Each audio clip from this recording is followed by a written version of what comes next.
교재 67페이지를 제가 읽겠습니다. 엘리후가 자신의 첫 번째 변론을 끝냈으나 욥이 답변하지 않자 34장에서도 엘리후는 계속해서 자신의 변론을 이어갑니다. 엘리후는 앞장보다 더욱 공격적으로 욥의 모습을 지적합니다. 먼저 자신이 생각하는 욥의 악행을 드러내고 천지 만물을 다스리시는 하나님이 결코 불의를 행하지 않는다고 말합니다. 또한 하나님은 공평하고 정의로운 분이시기 때문에 결국 정죄받아야 할 사람은 욥이라고 강조합니다. 오늘도 하루의 첫 시간 주님 앞에 나온 모든 성도들 가운데 하나님께서 주시는 강건함의 은혜가 함께 하시기를 주님의 이름으로 축복합니다. 우리가 오늘 읽은 욥기 34장의 말씀은 계속해서 이어지는 엘리후의 두 번째 발언입니다. 어제 우리가 읽었던 32장과 33장에서는 엘리후가 등장해서 첫 번째 발언을 했는데요.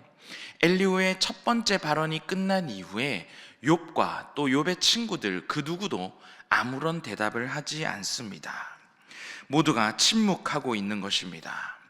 그리고 그 침묵 앞에서 엘리후는 멈추지 않고 두 번째 발언을 이어가는데 그것이 우리가 읽었던 34장의 말씀입니다. 먼저 엘리후는 욥이 이전에 했던 말, 욥이 했었던 그 말을 가지고 와서 인용하며 반박하는 것을 볼 수가 있습니다. 우리도 다른 사람과 이야기할 때, 논쟁할 때 너가 예전에 그런 말 했었잖아 라고 이야기하는 것과 다름이 없습니다. 우리 5절과 6절 말씀, 34장 5절과 6절 말씀을 우리 같이 한번 읽어보도록 하겠습니다. 다 같이 시작. 욥이 말하기를 내가 의로우나 하나님이 내 의를 부인하셨고 내가 정당함에도 거짓말쟁이라 하였고 나는 허물이 없으나 화살로 상처를 입었노라 하니. 여러분, 이 말들은 욥이 했던 말입니다. 그런데 욥이 어떤 상황 가운데 이 고백을 했는지, 이러한 말들을 했는지 생각해 볼 필요가 있습니다. 친구들과 편하게 앉아서 자신의 생각을 나누는 자리에서 이러한 이야기를 한 것이 아닙니다. 하나님이 어떤 분인지 하나님에 대해서 알기 위하여 성경 공부하는 자리에서 이런 이야기를 한 것이 아닙니다.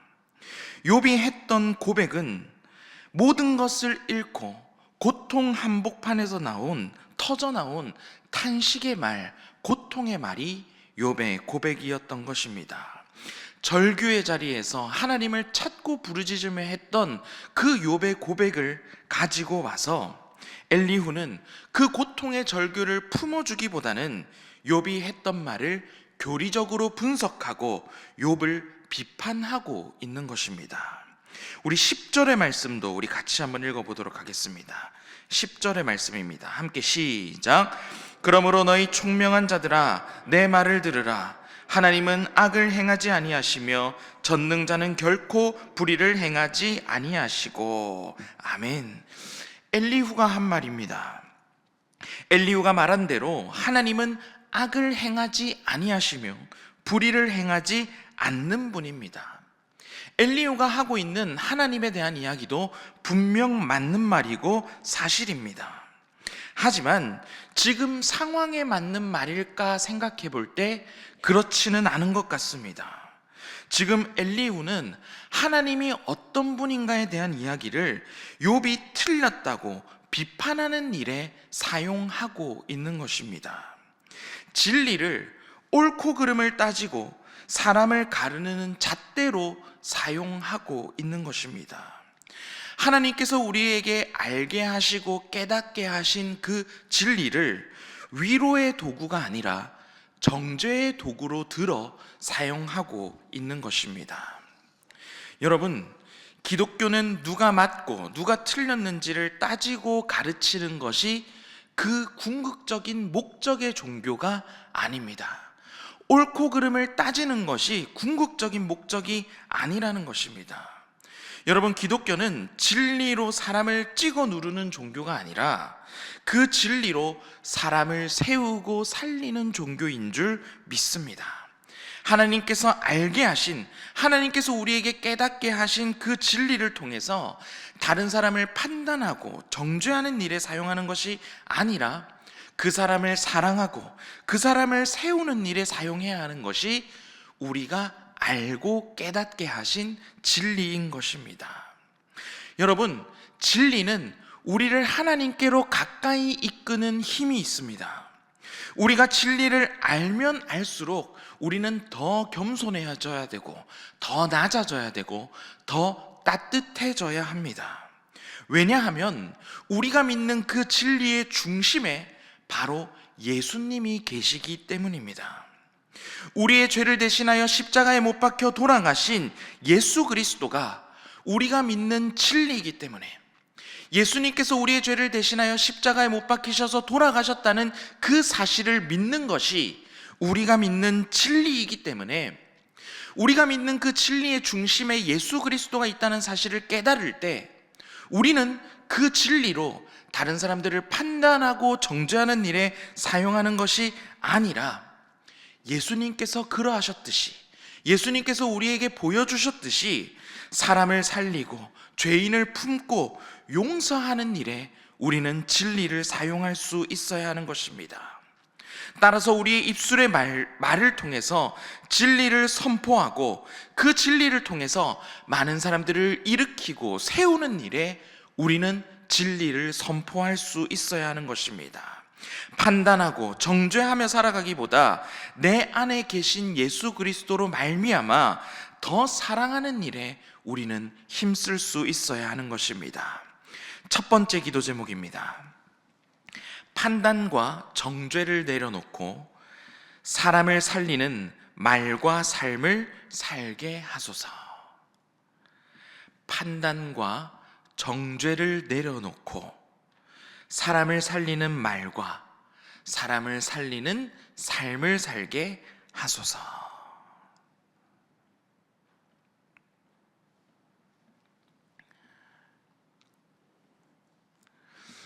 우리가 믿음으로 고백하는, 그리고 하나님께서 알게 하시고 깨닫게 하신 그 진리의 중심에 예수 그리스도가 있다는 사실을 여러분 꼭 기억하시기 바랍니다. 예수님께서 우리에게 알려주신 그 진리를 우리가 품고 살아갈 때 우리는 그 진리로 남을 판단하고 정죄하기보다 사랑하는 일에 사용할 수 있어야 하는 것입니다. 남은 한 주간도 살아갈 때 여러분들의 입술과 여러분들의 삶을 통해 다른 사람들을 살리고 세우는 삶을 살아가는 여러분들이 되시기를 주님의 이름으로 축복합니다. 계속해서 말씀 살펴보겠습니다. 엘리후는 욥을 반박하면서 심판의 주체가 누구인지 분명히 말씀하고 있습니다. 우리 21절 말씀인데요, 21절 말씀도 우리 같이 한번 읽어보도록 하겠습니다. 다 같이 시작. 그는 사람의 길을 주목하시며 사람의 모든 걸음을 감찰하시나니. 아멘. 하나님께서 심판의 주체, 그리고 우리 모든 인간의 재판관이 되실 수 있는 이유가 있는데, 바로 그것이 무엇이냐면 하나님께서는 모든 것을 다 아시고 모든 것을 다 감찰하시기 때문이라고 이야기하고 있습니다. 그리고 또 23절 말씀도 우리 같이 한번 읽어보도록 하겠습니다. 23절입니다. 시작. 하나님은 사람을 심판하시기에 오래 생각하실 것이 없으시니. 아멘. 여러분, 사람들은 무언가를 판단하고 결정할 때 생각할 시간이 필요합니다. 더 조사하고 더 따져보고 실수한 게 없는지 빠뜨린 게 없는지 살펴봐야 될 시간이 필요합니다. 왜냐하면 사람이 모든 것을 다 알고 있지 않기 때문입니다. 그렇기 때문에 다른 사람들을 판단하고 재판할 때는 오랜 시간을 들여 조사하고 또 실수한 게 없는지 빠뜨린 게 없는지 알아보고 난 이후에 어떠한 것에 대한 판단을 내려야 하는 것이 인간의 모습입니다. 하지만 여러분, 하나님은 심판하실 때 오래 생각할 필요가 없으십니다. 왜냐하면 하나님께서는 이미 모든 것을 다 알고 계시기 때문에, 사람의 속에 있는 숨은 동기까지도 하나님께서는 다 알고 계시기 때문에 하나님께서는 망설이거나 주저할 필요 없이 온전한 판단을 내리실 수 있기 때문입니다. 엘리후가 이야기하고 있는 하나님의 속성입니다. 우리가 반드시 기억해야 될 하나님의 모습 중에 하나입니다. 엘리후가 하는 주장에서 계속해서 심판은 하나님께 있다, 하나님께서 판단하신다, 엘리후가 이야기하고 있는 것입니다. 그런데 36절 말씀 우리 같이 한번 또 읽어보도록 하겠습니다. 36절 말씀입니다. 같이 시작. 나는 욥이 끝까지 시험받기를 원하노니 이는 그 대답이 악인과 같음이라. 엘리후는 심판자가 하나님이라는 사실을 알고 있고 또 그렇게 선포했지만 엘리후가 실수를 범하고 말았는데, 하나님께서 아직 욥의 삶에 대하여 결론을 내리지 않으셨고 마침표를 찍지 않으셨는데 엘리후 자신이 판단하고 단정지어버리는 실수를 범하고 마는 것입니다. 겉으로는 하나님의 뜻과 하나님의 생각을 전하는 것처럼 말하지만 결국에는 자신이 하나님이 된 것처럼 말해버리는 실수를 범해버리고 만 것입니다. 자신이 판단을 내리고 결정을 내리는 그 순간 내가 하나님을 대신해서 재판관이 되어버리는 것이기 때문입니다. 여러분, 우리도 절대로 실수하지 말고 잊지 말아야 할 지점이 바로 여기에 있습니다. 죄의 심판은 하나님께서 하시는 고유의 영역이라는 사실입니다. 정죄하는 것, 심판하는 것은 하나님께서 하실 일이지 결코 우리가 할 일이 아니라는 것입니다. 만약에 우리가 정죄하고 심판하는 역할도 하나님께서 우리에게 그 역할을 주셨더라면 아마 우리가 읽는 성경의 대부분에는 판단해라, 정죄해라, 심판하라는 하나님의 명령으로 가득 채워져 있을 것입니다.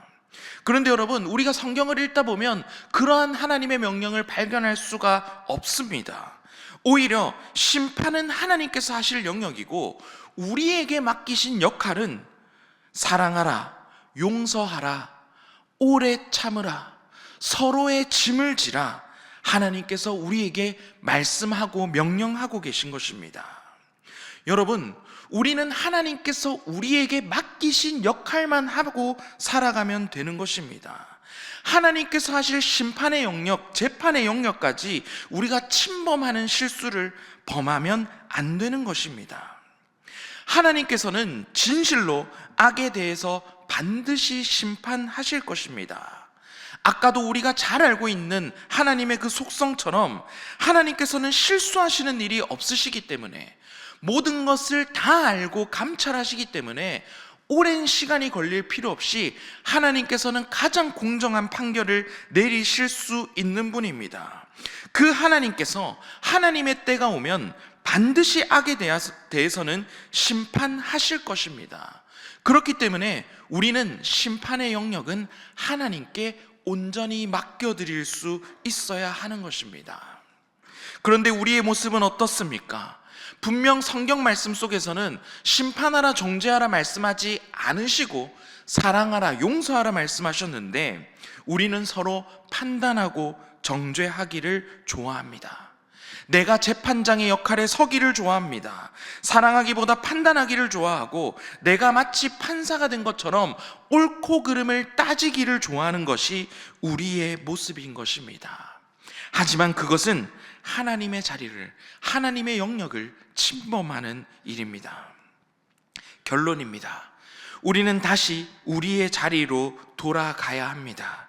심판은 하나님의 고유 영역입니다. 예수님은 십자가에서 모든 사람을 용서하시고 우리에게 사랑을 가르쳐 주셨다는 사실을 여러분 결코 잊지 마시기 바랍니다. 판단하고 심판하는 것은 하나님께 맡겨드리고 우리는 예수님을 우리 마음 중심에 두고 사랑하고 용서하는 일에만 힘써야 하는 것입니다. 두 번째 기도 제목입니다. 심판은 하나님께 맡기고 사랑하고 용서하며 살게 하소서. 심판은 하나님께 맡기고 우리는 사랑하고 용서하며 살게 하소서입니다. 여러분, 말로는 참 쉬운 것처럼 보입니다. 하지만 우리는 여전히 또 심판자에 서려고 할 것입니다. 누군가의 말 한마디, 누군가의 실수, 또 누군가의 어떤 행동을 우리는 또 판단하려 할 것이고 심판하려 할 것입니다. 심판자의 자리에 앉으려 할 때마다 하나님께서 우리를 붙들어 주시기를, 내 안에 계신 예수 그리스도로 말미암아 하나님께서 우리에게 명령하고 맡기신 일, 사랑하고 용서하는 일로 살아갈 수 있기를, 그렇게 살아가는데 힘과 용기를 우리에게 주시기를 주님의 이름으로 축복합니다. 우리 오늘은 이 두 가지 기도 제목을 놓고 우리 함께 기도하도록 하겠습니다. 첫 번째 기도 제목은 판단과 정죄를 내려놓고 사람을 살리는 말과 삶을 살게 하소서. 두 번째 기도 제목은 심판은 하나님께 맡기고 우리는 사랑하고 용서하며 살게 하소서입니다. 그리고 안식월을 보내고 계신 위임 목사님을 위해서 우리 이 모든 기도 제목을 놓고 우리 시간 함께 기도하도록 하겠습니다. 주여 믿습니다. 주여 믿습니다. 주여 믿습니다.